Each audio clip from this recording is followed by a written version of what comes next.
Hey guys, welcome to Legacy Minutes for February 3rd, 2020. I hope you had an amazing weekend. I hope your team won the Super Bowl. I know for most of you that's probably not true, but if you're a Chiefs fan, congratulations on a game well played. I didn't think that they were going to pull it out there at the end, and 50 years is a long time to wait to win a championship. And because I am a diehard Denver Broncos fan, I hope you have to wait 50 more.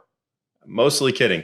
Tonight, I'd like to talk to you about worship. You know, worship's an interesting word. When I say the word worship, I think most of us probably begin to think of our favorite worship team. Maybe it's Hillsong United, or if you've been around for a few more decades, maybe it's the old Hillsong with Darlene Zschech. Maybe you think of Jesus Culture, David Crowder. You know, you're thinking of someone who's leading worship. You're thinking of singing. Maybe worship for you, because of the context with which you were raised and grew up in, maybe worship means worship service. It's being in church on a Sunday morning, worshiping the Lord in song, worshiping the Lord in communion, worshiping the Lord in teaching, and all of those things are good. But I'm here to tell you, and probably many of you know this, that worship isn't just something we do on Sunday morning. It's not just something we do when we put in our favorite CD or pull up our favorite worship team on iTunes or Spotify. Worship is life. Everything that we do in life is worship. And to illustrate, I'm going to use an illustration that I heard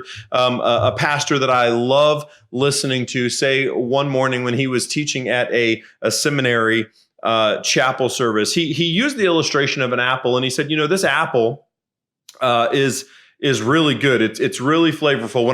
When I bite into this apple, I could be tempted to praise the apple for how good it is, for how good it tastes, for how crisp it is, for all of those things that make me enjoy this apple. I could be tempted to look at the apple and heap the praise upon the apple. But worship and having a life of worship tells me that it's not about this apple. The worship doesn't belong to the apple. The worship belongs to the creator of the apple. You know, this is what Paul is talking about in Romans chapter 1, where he is laying out this idea that all of humanity is under sin. And he makes this statement about sin. He says that they chose to worship the creation rather than the creator. They chose to worship created things rather than he who created them. And the reality of this apple, and all that goes into eating this apple, is that God created it. God created this apple to have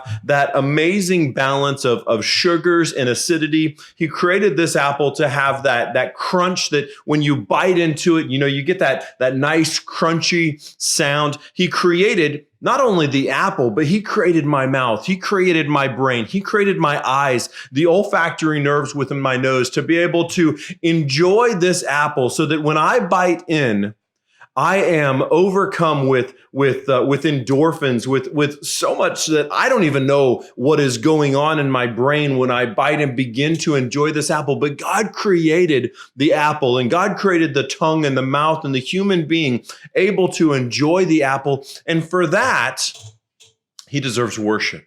For that, he deserves and is worthy of us when we bite into this apple in the back of our mind. We don't have to say it out loud because you might spit apple all over the place, but in the back of our mind, in the heart of who we are, saying, thank you, God, for your amazing creativity, that you would create something. You know, God could have created everything to taste like oatmeal. And I don't mean the oatmeal, you know, that has the brown sugar and the raisins and the milk and the butter and a little bit of salt. Listen, if you don't put a little bit of salt in your oatmeal, you're missing out. But I'm not talking about that oatmeal. I'm talking about the oatmeal that just came straight off the stove and you begin to chew it and it is bland, absolutely bland. God could have created everything in life to be bland, to be tasteless, to be without enjoyment, but he didn't. He created a world that we could enjoy so that we could give him glory and praise. And that is what creation should drive us to do.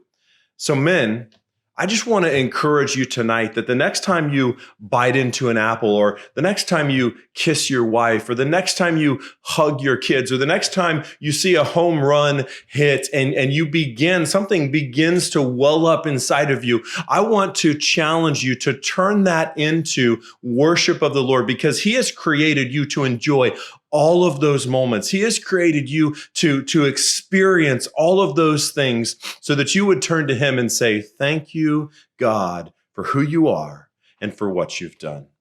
It's my challenge to you tonight. It's my prayer for you tonight. Pray for me. And until next time, God bless you.